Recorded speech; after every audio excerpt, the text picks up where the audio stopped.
ഡെങ്കിപ്പനി വില്ലനാകുമ്പോൾ അറിയേണ്ട കാര്യങ്ങളാണ്. സാധാരണ മഴക്കാലം വരുന്നതോടെയാണ് പനിക്കാലവും വരുന്നത്. ആരോഗ്യവകുപ്പിന്റെ കണക്ക് പ്രകാരം ഈ മഴക്കാലത്ത് 11,000-ൽ അധികം പേരാണ് ഈ വർഷം കേരളത്തിൽ ഡെങ്കിപ്പനി ബാധിച്ച് മരിച്ചത്. ഇപ്പോൾ മഴക്കാലം എന്നൊന്നില്ലാതെ തന്നെ ഡെങ്കിപ്പനി പടർന്നു പിടിക്കുകയാണ്. രോഗപ്രതിരോധശേഷി കുറവുള്ളവരിലും കുട്ടികളിലുമാണ് ഡെങ്കിപ്പനി കൂടുതലായി കണ്ടുവരുന്നത്. രോഗം വരാതെ നോക്കുകയാണ് ആദ്യം ചെയ്യേണ്ടത്. എങ്ങനെയാണ് ഡെങ്കിപ്പനി പകരുന്നതെന്ന് നോക്കാം.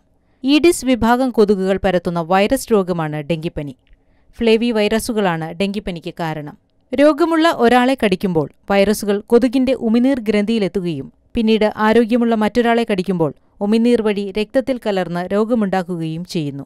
ഇതിന്റെ ലക്ഷണങ്ങൾ കടുത്ത പനി, തലവേദന, കിതപ്പ്, കണ്ണുകൾക്ക് പിന്നിൽ വേദന, ക്ഷീണം, ഛർദി, ശരീരവേദന എന്നിവയാണ്. ഡെങ്കിപ്പനിയെ എങ്ങനെ പ്രതിരോധിക്കാമെന്ന് നോക്കാം. ഈഡിസ് കൊതുകുകൾ പകൽ സമയത്താണ് കടിക്കുന്നത്. കൊതുക് കടിയേൽക്കാതെ ശ്രദ്ധിക്കുക. തിളപ്പിച്ചാറ്റിയ വെള്ളം മാത്രം കുടിക്കുക.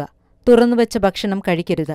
വീടും പരിസരവും വെള്ളം കെട്ടിക്കിടക്കാതെ വൃത്തിയായി സൂക്ഷിക്കുക. ധാരാളം വെള്ളം കുടിക്കുക. മറ്റൊന്ന്, ഡെങ്കിപ്പനിയെ തുരത്താൻ ചെയ്യേണ്ടത് വീടിന് ചുറ്റുമുള്ള ചിരട്ട, ടിൻ തുടങ്ങിയ സാധനങ്ങളിൽ വെള്ളം കെട്ടിക്കിടക്കാതെ കമഴ്ത്തിയിടണം. കൊതുകുകടി ഏൽക്കാതിരിക്കാൻ ശരീരം നന്നായി മൂടുന്ന വസ്ത്രങ്ങൾ ഉപയോഗിക്കുക.